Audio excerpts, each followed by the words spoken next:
And a few of you have seen some time ago, we started building a relationship with Riga University about a year ago, and this is our second seminar, and we have had a few other meetings as well. Myself, with Sanders and others, have been working on putting a new infrastructure in place, and we hope to be able to release rather soon a campus license, i.e. so that MATLAB would be available throughout Riga Technical University. But we'll get back to you on that one, and Sanders is going to also details, and there are also some websites providing some more information. I won't be long. I just want to take a few minutes introducing the team you have here, because, please, Bullmaster and Operate and so forth, grab business cards, because we really want to kind of establish a connection with you. So, once again, my name is Mats Greg. I'll provide business cards to you. We have Daniel Blom, who is in charge of our education business, reporting to me. He's working mainly with the Swedish market and the global countries. Laura, you need to send yourself something awesome. And we have Andreas. Well, I want to use that up here. I wanted to say a few words. So Andreas has a unique role which I would like you to make you aware of, and that you also take advantage of it. And with that, you can present. Yes, thank you. My name is Andreas Håkansson, and I work in the academic education technical specialist group at MapWorks. In that, I work with selected universities in the Nordic and the Baltic region, discussing with academic teachers on how to use our products in teaching. So if you are interested in using MATLAB in your teaching, if you get inspired by the words taught, or if you have any questions or want someone to discuss this with, I would be happy to see that with that part. We have access to a lot of resources, a lot of experience from the teachers using the software at other universities to be happy to share with you. If you want, I will be here during the coffee break, so just grab me. Otherwise, my contact information will also be on the RTU MATLAB homepage, and the web address is matlab.rtu.le. So look there if you need a phone number. Good. Laura. And my name is Laura Short. Is this too loud? Right now? It's okay? Okay. I tend to get excited when I speak loudly after a while, so try to be careful. I have been at MathWorks for over 26 years. I was the first person that Jack, the president, hired. And so I've sort of seen us grow from Jack and me to about 2,600 people worldwide. And so I have a fair amount of MATLAB experience. My experience prior to that is I had degrees in physics and geophysics. And when I saw MATLAB, I thought if I'd had that when I was working on my thesis, it would have been very, very nice. And so I kind of understood immediately what kinds of things I thought I could do. And so I wanted to spend some time today talking about some of the topics that I think might be very helpful for more advanced MATLAB users. So I'm going to ask a bunch of questions that I would like you to just raise your hand for, and I'm also going to ask some questions later on that are not trick questions. There's going to be one trick question, and I'll warn you before I ask it. So, okay. So how many of you have been using MATLAB for 2 years or less? A few people. Okay, good. And how many like kind of forever, 5 years or more? A bunch of people. Okay, and then we have some people in between. So one of the things I do is I tend to look at the online forums where people talk about MATLAB and ask questions. And I've noticed that there's some topics that people bring up again and again, and these are from experienced MATLAB users. And so I thought that's what I would base my talk on. And so the two topics I want to talk about are MATLAB and memory. And I don't mean so much about you know, you can always add memory to your machine. If you can get the RAM, you can add it. But I want to talk about what's MATLAB doing underneath. When do copies get made of the data sets? I'm guessing some of you do have large data sets or large simulations you do sometimes. Is that true? Yeah. And so it can be quite concerning about when MATLAB is going to make a copy of all of that when you're working with some functions. And so I want to show you what's going on there. And the other thing I want to talk about is the different function types that are available in MATLAB. And it's my experience that when you start using MATLAB, you learn what you need to know to get your job done.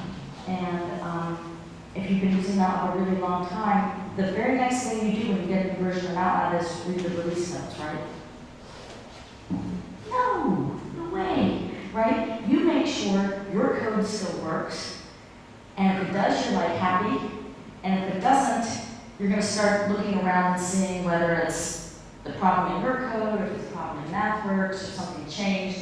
And then once you get that resolved, you just keep going. And so my experience is that a lot of times people don't know some features that have been there for a long time because it hasn't been part of your workflow from early on.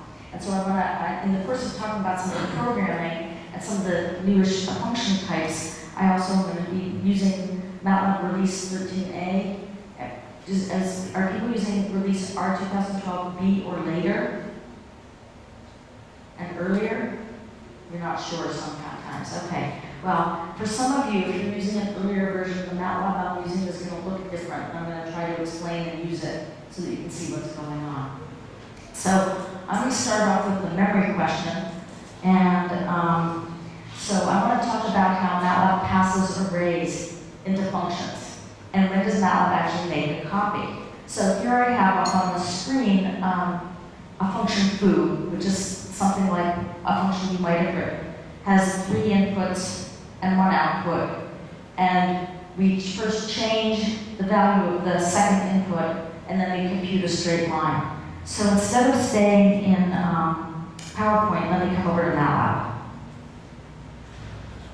And this is the new desktop. When you start, you get something like this, and this tool strip basically replaces what you might have seen as the file menu. We wanted to just make sure that everyone could see what was available there and how to use it. We also have something called the shortcuts toolbar, and I'm going to run one of my shortcuts to help you with the demos, but these shortcuts are really, really useful. For example, this is one that I use a lot. And I just have it there so that in between things that I'm working on, I can just sort of reset the state kind of with MATLAB. So I clear the variables, clear any classes if there's any object-oriented programming, clear the command window, and close all the figure windows.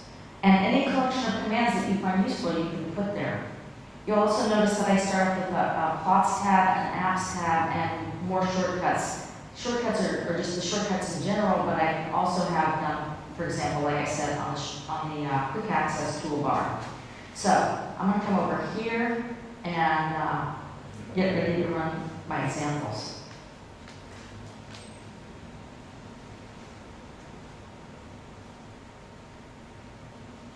That's not true.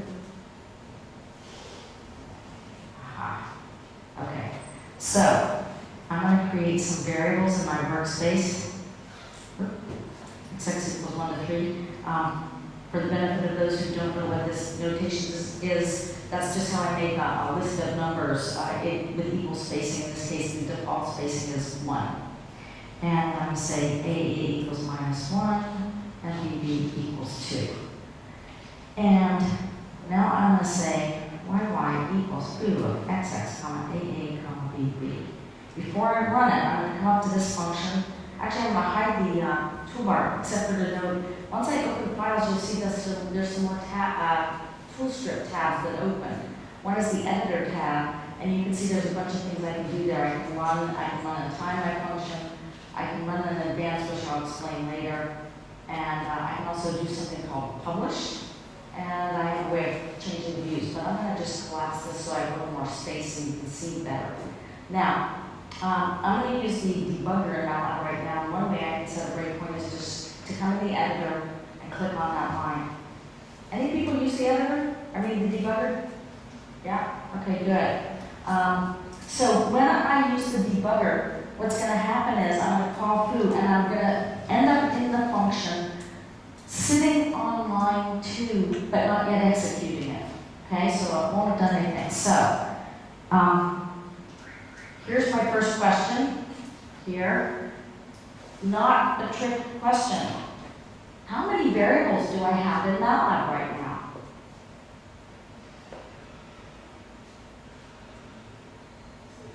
3, thank you. 3, I have XX, AA, and BB. And the reason I named them differently than the one in my function is just to make the point, like any programming language, you don't need to call the function with the names of the variables that are used inside the function. So I have some different ones. Okay, now, here's my next question. If I call a function, let's say with some array XX, and I don't return any data from the function in a variable named XX, is MATLAB going to change the values in XX itself?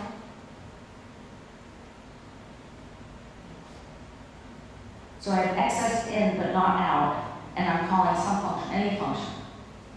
Is MATLAB going to ever change the values that are in that XX array? No, someone said that, some brave person, thank you. Okay, so MATLAB will not. Basically, MATLAB makes a contract with you that if you're going to call a function with some variables, it's as if you call them with copies of the variables. So if that function does anything with the variable, you don't mess up your regular variable that you called it with. You're going to work on a copy. But that would be expensive if we actually made a copy every time. And so MATLAB does something that's called lazy copy or copy on write. And so that means that when MATLAB passes a variable into a function, it basically only passes it by reference, if you will. Okay? And then, at some point, if the function changes that input value in some way, then MATLAB will say, now I need to have a separate copy because I can't mess up my original values. And so then MATLAB will make a copy of the array, but only then. So, with that information, now when I come into MATLAB, I'm going to stop right at that breakpoint. I haven't run anything else yet. I'm going to tell you rather than ask you, I still only have 3 arrays in all of MATLAB right now. I have the ones that correspond to XX, AA, and BB. And they actually, inside this function, they're known as X, A, and B. But now I'm going to do step, and I'm going to execute line 2 there. And I can either do it from the editor menu, I'll show you here. The editor menu now has different options on it. I can step in or out of the function, I can step through the function. For example, there's a bunch of things I can do, but I'm also using the command line version step. And so now I've executed line 2. So now, how many real physical variables are there in all of MATLAB? We had 3 before.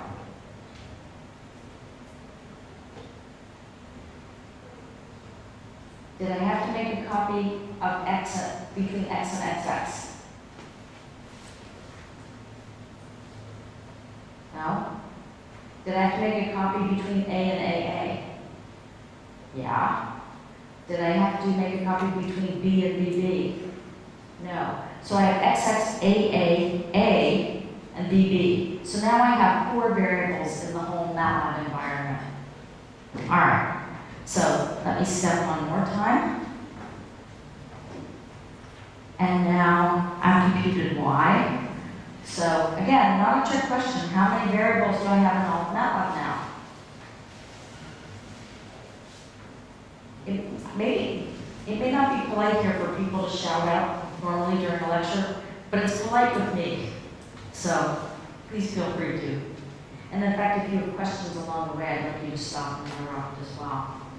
So how many do I have? I had 4 just a moment ago, and I just computed Y. So let's see. I said 4. You say 4? Still 4. Still 4? I just computed line number 3. But it was inside the function. Yeah, but I'm still inside the function. We are still inside. Yeah, Exactly. 5. Okay, thank you. And then And now how many variables do I have inside all of MATLAB? 4. And what happened to the A that was inside the function? It disappears. So when the function ends, any local variables you make, any copies, they go away. I'm going to give you a MATLAB Rubik's Cube for answering me. Thank you. Okay. So, does that make sense so far? Yeah? Okay. Good. All right. So the next thing I want to talk about is when does MATLAB do calculations in place? And before I answer that, let me ask you a few questions. Suppose I have an array X. It's the only thing in my workspace, and maybe it takes a megabyte of memory. When I calculate X equals 2 times X plus 3, and I'm done, how much memory am I using in my workspace?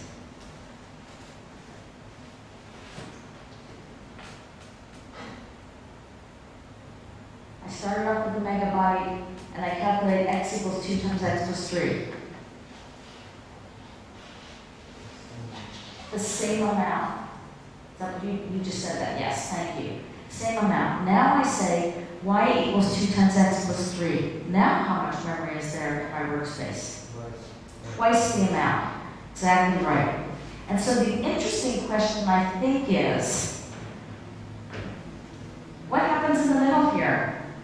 Does it double temporarily in the middle, or does it not?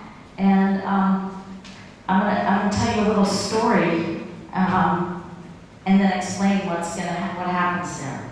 So I've been at MathWorks a very long time, and sometimes we have the legal department asking me questions like, when did we add this function? Why did we use that function name? What algorithm is it?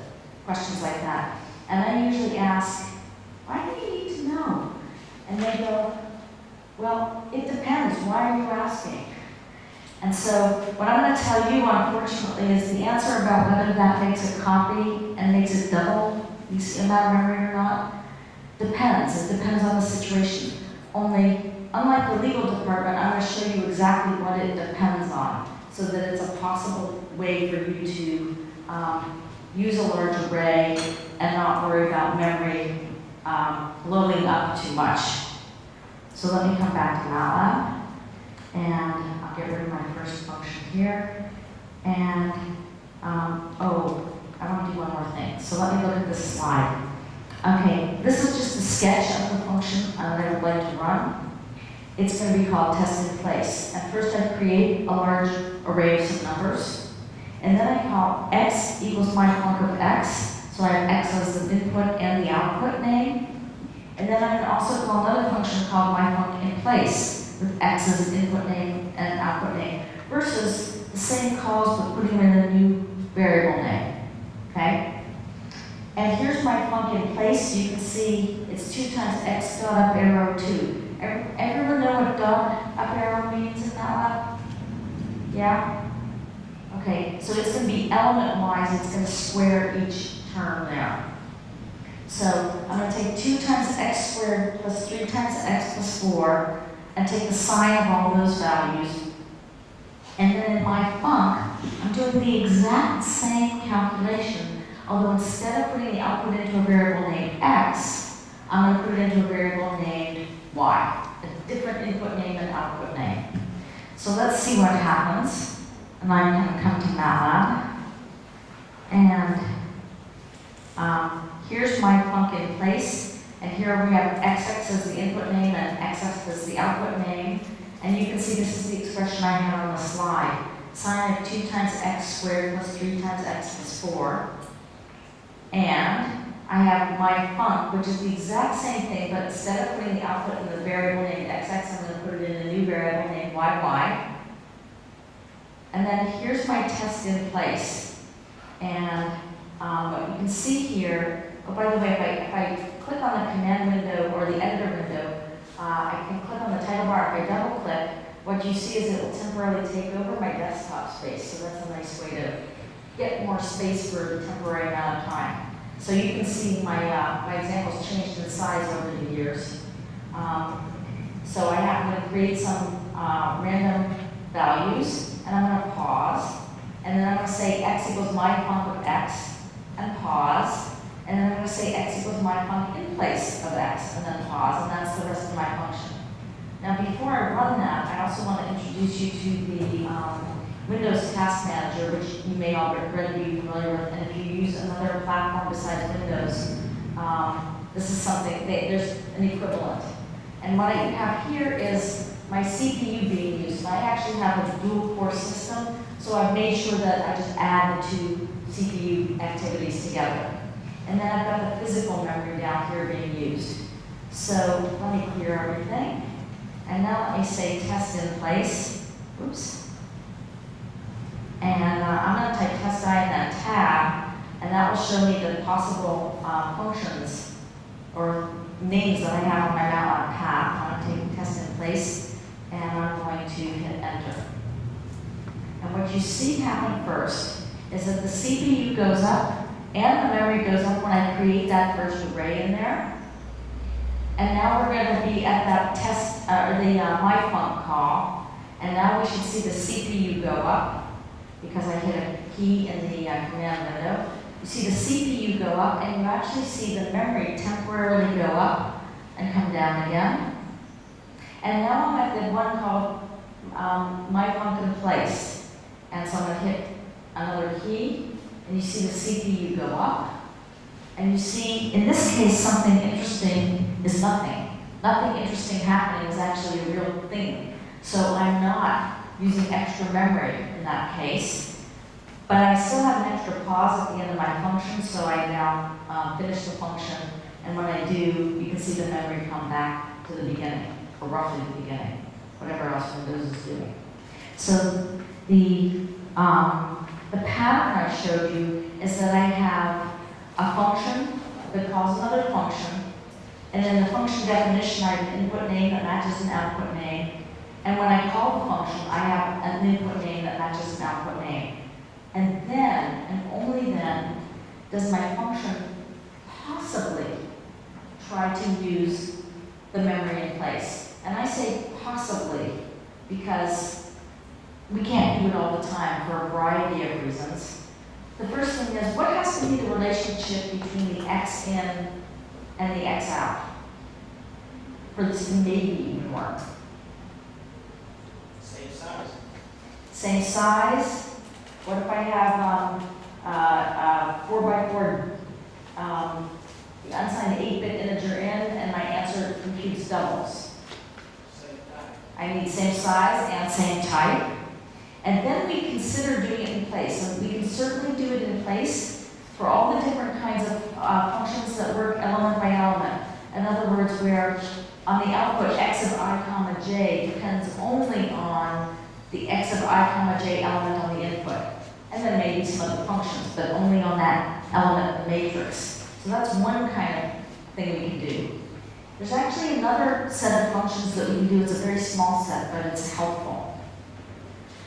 Do any of you ever use functions that have the name beginning with cum for cumulative? Cum sum, cum prod, cum track z? No? Doesn't sound, yeah? Okay, good, someone does. So let me just give you the idea between, let's say, cum sum. So if I have an array that I want to get the cumulative sum of the elements, for the first element, my new array contains just the element that was in my old array, because there's nothing else to sum. My second element in the new array is the first element plus the current element I'm on. And if I replace that where I am, let's think about doing that. And then if I go to the third element, well, it's the sum of 1 and 2 and 3. But 2 is already the sum of 1 and 2. So if I just take my current one and add it, I can then put it in my third space. And so I can do these sorts of functions cumulative if it's referencing only backwards in the array. If it's going forwards or anywhere else randomly in the array, I can't, but I can go backwards. And especially if it's backwards by 1. So that's a class of functions that we can work with. Now, I have to say that writing a function that says, my special function, or y equals my special function of y, is not very beautiful to me, because suppose my function is calculating something with current or amperes in and volts out. Well, I don't like naming them the same thing if they're really different units and they mean something totally different. And so what I do usually is then if I need to do it because I don't want to run out of memory, and I might be using this on a really large array, I make sure I put a really big comment in there. Because how many of you have written some code and then come back maybe, whether it's MATLAB or any other language, come back maybe 3 or 6 months later and gone, oh, I don't quite remember that. That was a smart person who did that, but I don't know what it is, right? So I always put that in so that if I hand the code to someone else, they don't necessarily change it, and I might be my own customer a few months later. So I try to be careful and make sure I know what I need to do. So the reason I'm telling you all this is if you send a large array into MATLAB, into a function, and you never use it, change it on the left-hand side, then MATLAB is never going to make an extra copy, even though it's large. If you just reference some values from it, or do a calculation with it, MATLAB won't make an extra copy. And that's important to know because if you have large data sets, you often can't afford to have many copies of the same array lying around. But in a case where you might need it to lie around, then if it's an element-wise function or something like a cumulative function, MATLAB will try to do it in place. Now, the reason it does it for a function calling a function is because we figure, and this is a calculated risk, we figured that you debug the functions and made sure on smaller things that it's not going to cause an error. But when you work at the command line, I usually do things there, and sometimes I make mistakes. And so I'll get an error, and I won't have to think about what happened. And so we thought if we did something like that at the command line and changed your value, if I said x equals my fun x at the command line, what if it got partway through the calculation, changed part of your array, and then made an error? Well, then you'd have an array that was corrupt. It wouldn't be the original, and it wouldn't be the new. And we thought that was a really bad place to be. So that's why we have to have it be a function calling another function. And that's the rule there. Okay? Any questions so far? All right. Let me put this away for the moment.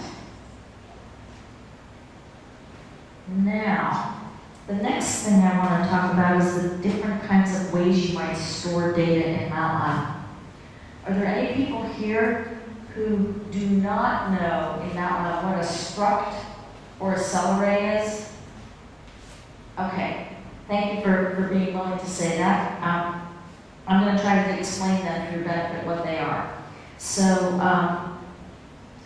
and before I even do that, I'll tell you why they might be useful. So suppose you have some data that maybe lives in 3 variables. Suppose you have something like, suppose you have a person's my name, my year of birth, and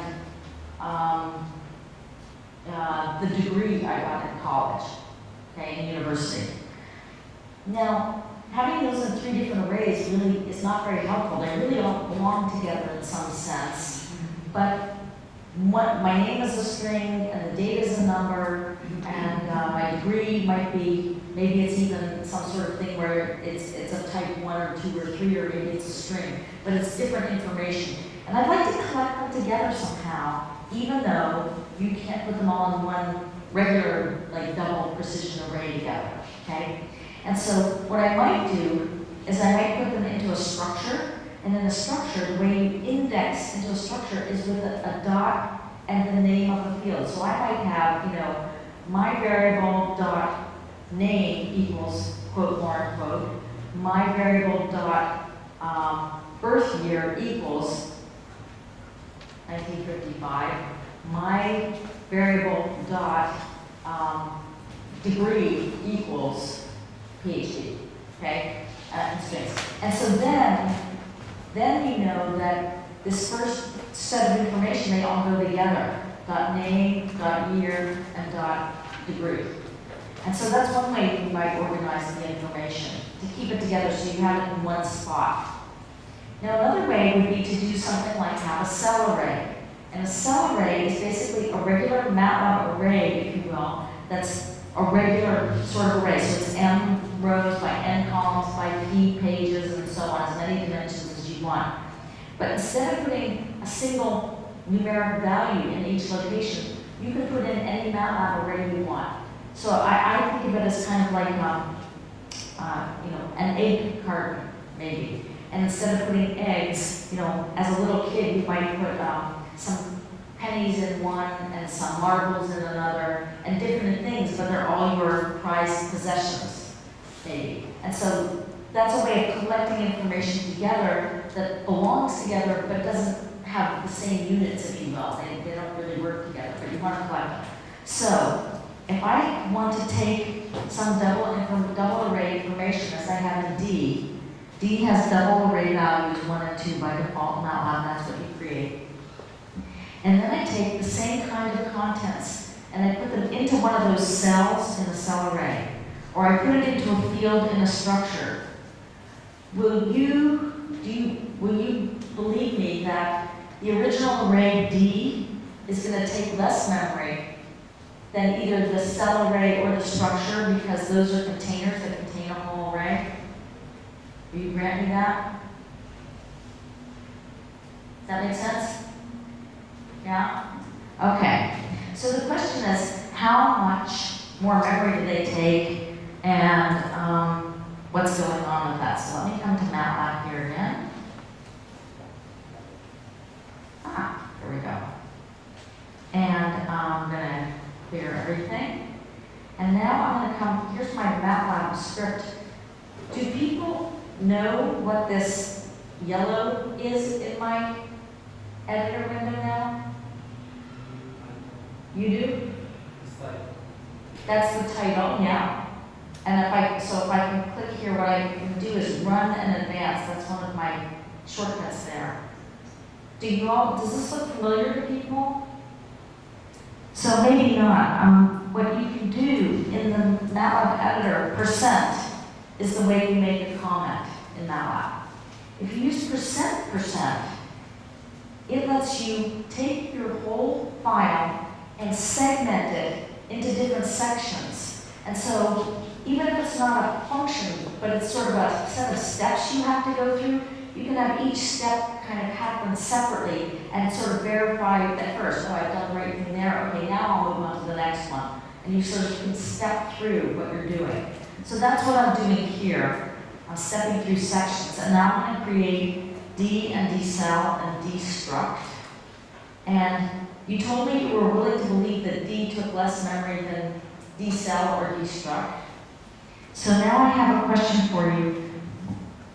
Between D cell and D struct, which one takes more memory, which one takes less memory, and then maybe why do you think that? So how many people think the cell array takes more memory than the structure? No one. Okay. How many people think the structure takes more memory? So we have about 5 or 6 people, and the rest are not so sure. Okay, that's all right. So let's go see. One way I can find the information is to use whos. Another way is I can come over to the workspace browser, and I happen to have them tucked off to the side here.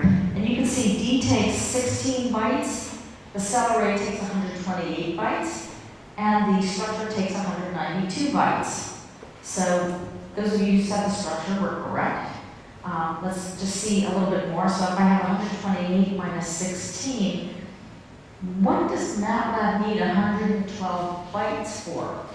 Well, it needs to know something about what's inside that cell. It needs to know, in this case, for example, that it's a 1 by 2 array of doubles, real valued, and then it needs to point somewhere to some place in memory that's holding those values. So it needs a bunch of memory for that. Now, I also have, we saw that the structure, let me do the whos now so you can see it here for sure. The structure has 192 bytes. So if I take 192 minus 128, I get 64. And I have a function whose name no one ever knows, but you'll know what it means as soon as I type it, name length max. And name length max is 63. It's the length that you can have for the name of a variable to be unique in MATLAB, the name of a file, the name of a field, anything that's a MATLAB identifier. MATLAB identifiers are variables, files, function names, things like that. So it used to be that the value before R13, which was MATLAB 6.5, the value of name length max, first of all, the function didn't exist then, but the internal details were such that it was 31. And then, and by the way, the reason that it's 31 and 63 is we are saving the last byte. For those of you who are into other languages as well, that's you're saving room for the null terminator, the way you end a string in C or Java or some of those other languages. So that's just a detail. So what happened when we were getting ready to release MATLAB release 13 is we had an aerospace customer call us and say that their Simulink model was failing because their names were not unique to 31 characters. So what they had is they had this whole Simulink diagram. Any Simulink users here, by the way? Yeah, a few, okay. I'm not going to do any Simulink today, but it's always interesting to see. And so, you know, airplanes generally, not only when they design them, but when they actually build them, they build in redundant systems so that things can be what's called fault tolerant. So that if something happens to, let's say, engine number 1, there's still engines number 2, 3, and 4 usually. So they had an automatic naming scheme for the different pieces that were in their model. And they found that unless they named it something like A1, B2, or something simple like that, they couldn't describe all the elements in 31 characters uniquely. And yet naming things A1 and B2 doesn't really tell you that it's a hydraulic system. And so they just, they thought it was really nice to label these things with names that told them some information. And so they asked us if we would change it, and we did. And now, for those of you who do use structures, that 63 character limit is not for the entire structure. Suppose your structure has a name, dot, a field, dot, a field, dot, a field, as many as you want. That doesn't have to be 63. Each piece between the dots needs to be 63 or fewer characters. So it's not particularly a big limitation, hopefully. But it should encourage you to write code that uses names that are very memorable, that you understand what they are. Because I don't know about you, I've written code too often, and my examples here are not good examples from this point of view. But sometimes my code will have A and A1 and A2. It's like, well, that doesn't tell me anything when I go look 3 months later. So much better if you can get a practice naming things well. It doesn't cost any more in MATLAB, one way or the other, to name a longer name. So that's not a consideration. All right. I want to talk a little bit more about how MATLAB stores structures now. And so I'm going to create a structure that has some larger array in it, S.A, and I'm going to add another field that has an array that's also the same size. And then I'm going to make a copy of the entire structure, and then I'm going to change one element in one field of one of the structures. And the whole question is, what's happening with memory in MATLAB at that point?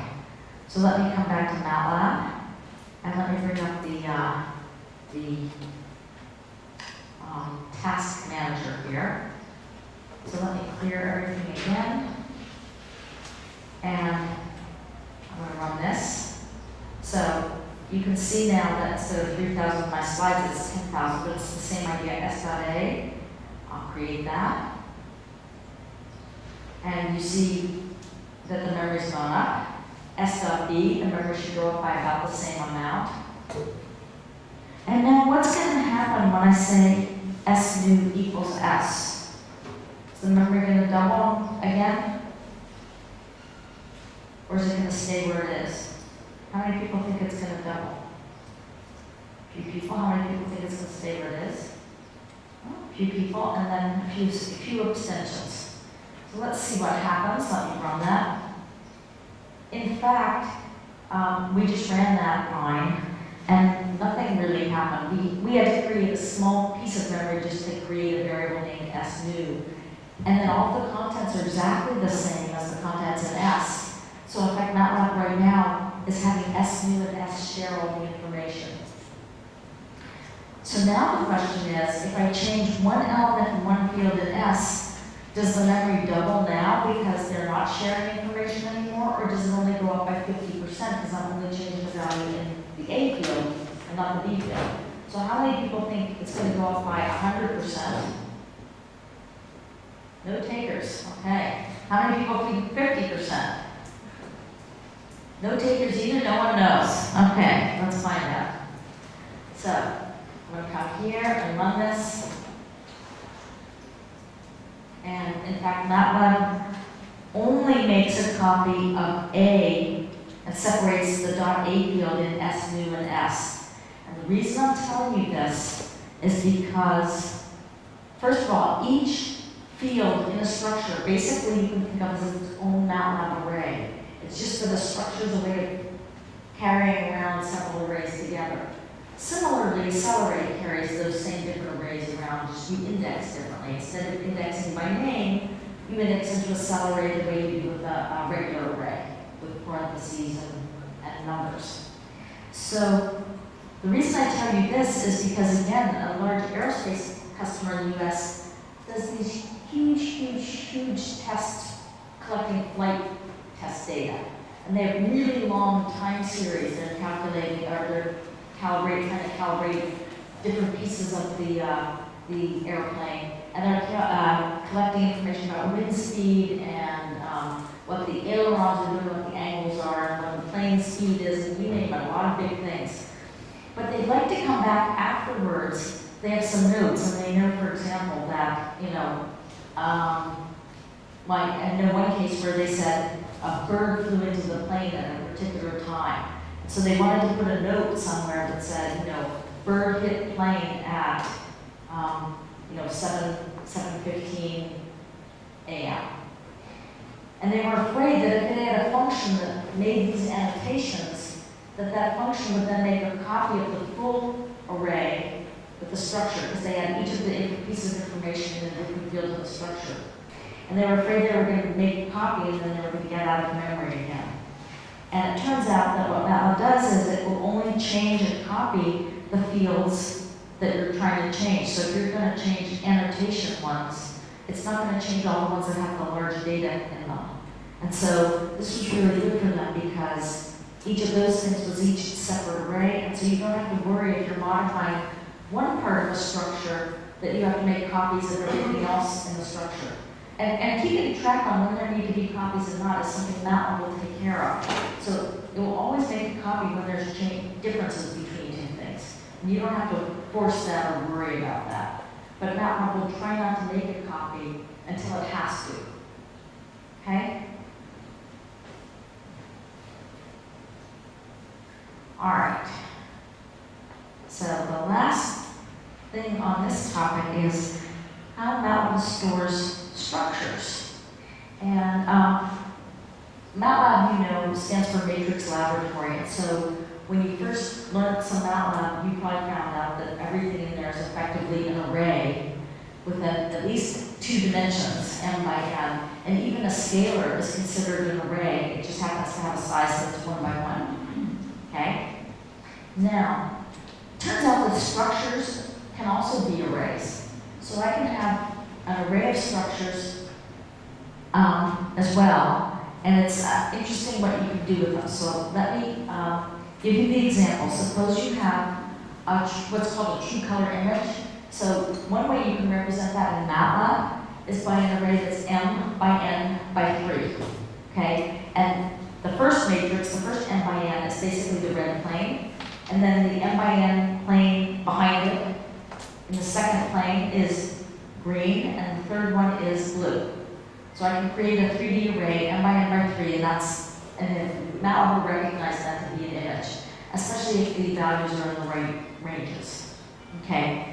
I just see someone taking notes, and I want to say something. There's two things happening today.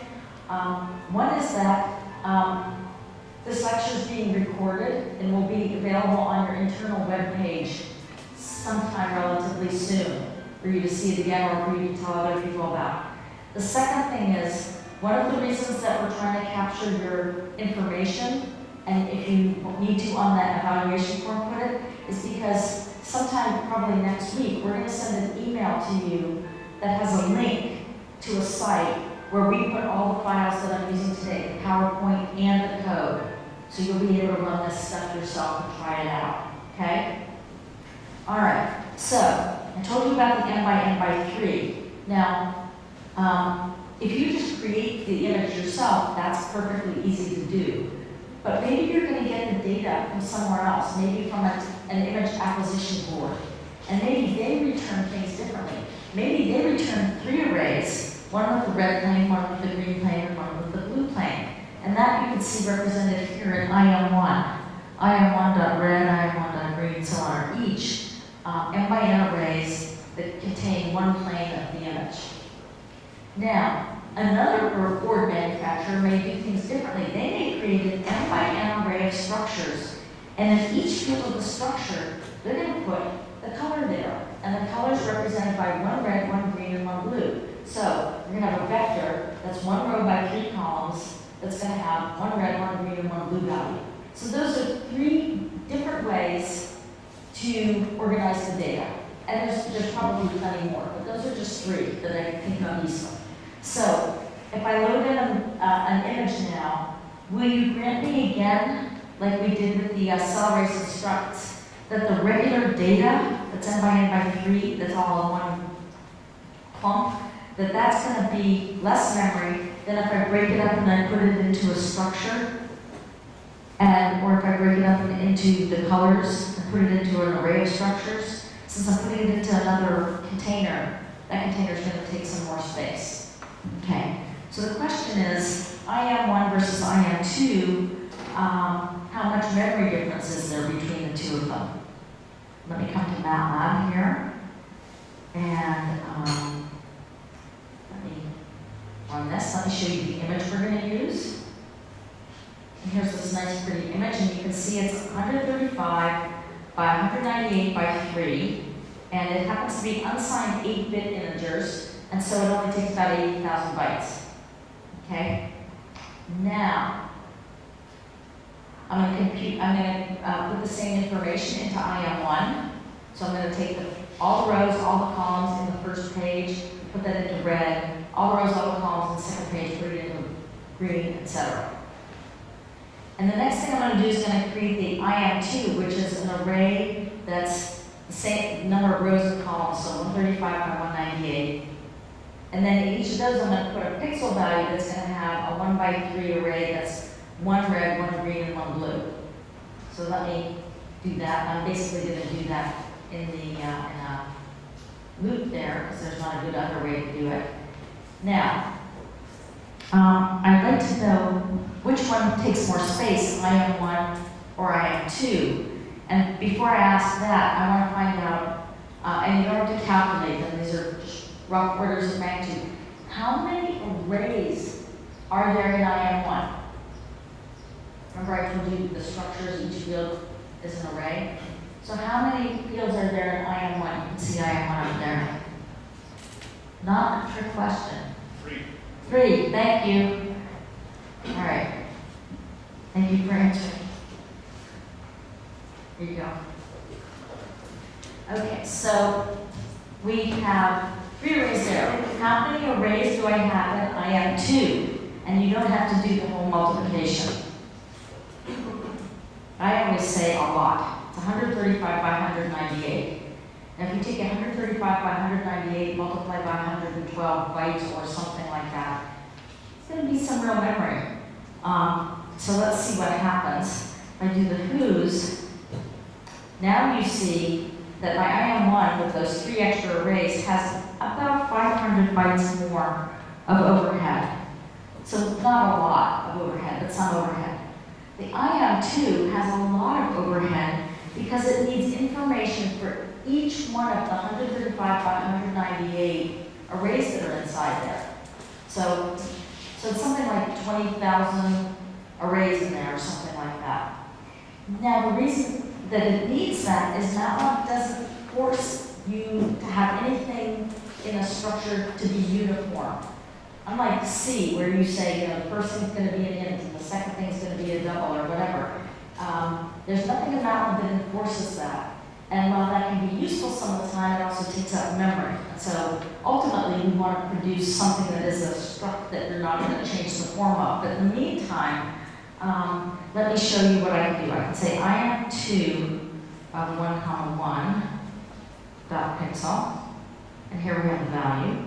And IM2 of 2, 1 dot pixel. Here's the next pixel. Now, there's nothing stopping me from saying, I'm going to replace that pixel with some other value. And by the way, I'm going to do it with a string. And now you see the problem. We need to store that extra header information for every single one of those elements in that array, the 135 by 198. Because in fact, one of them is not the same as the others anymore. It's now a string of like 11 characters, rather than being a 1 by 3 array of unit 8s. So, the reason I'm telling you this is there's a really big difference in the memory size between the IM1 and the IM2. I'll show you again here.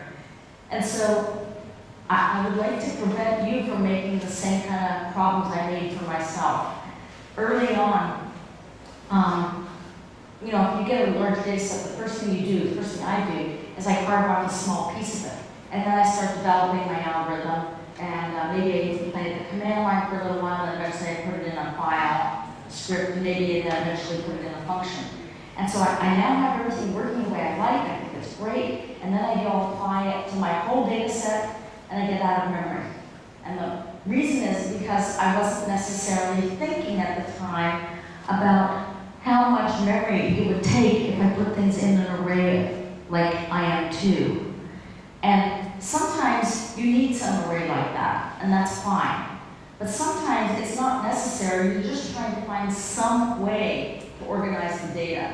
And if you're just looking for some way to organize the data, you want to think about, well, is this way going to be more efficient, much more efficient than another way?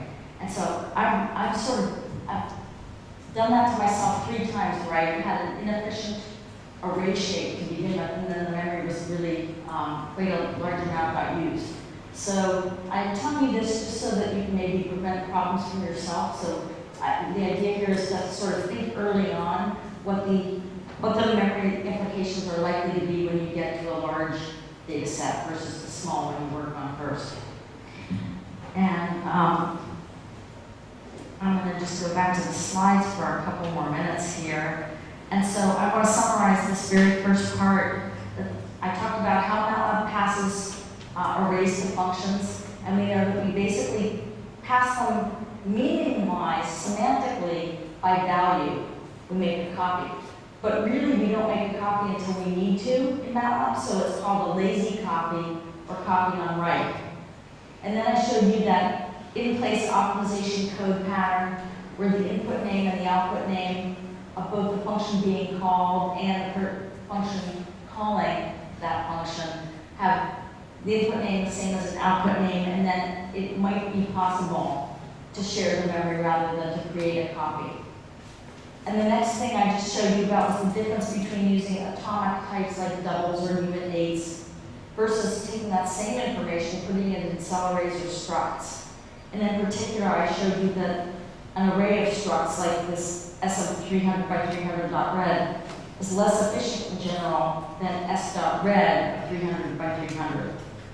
So hopefully that is helpful information to you. And so we actually have on our website a recorded webinar about handling large data sets efficiently.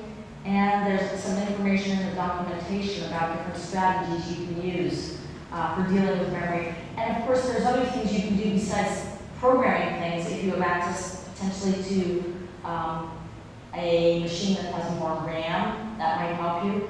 Or if your problem is suited for it, you could eventually go and use a cluster and work your algorithm in parallel, and then get your data sort of divvied off into different sections as you go. So there's a lot of different strategies you might use. But from a programming point of view, the ones I told you are sort of some of the main ones that you might use.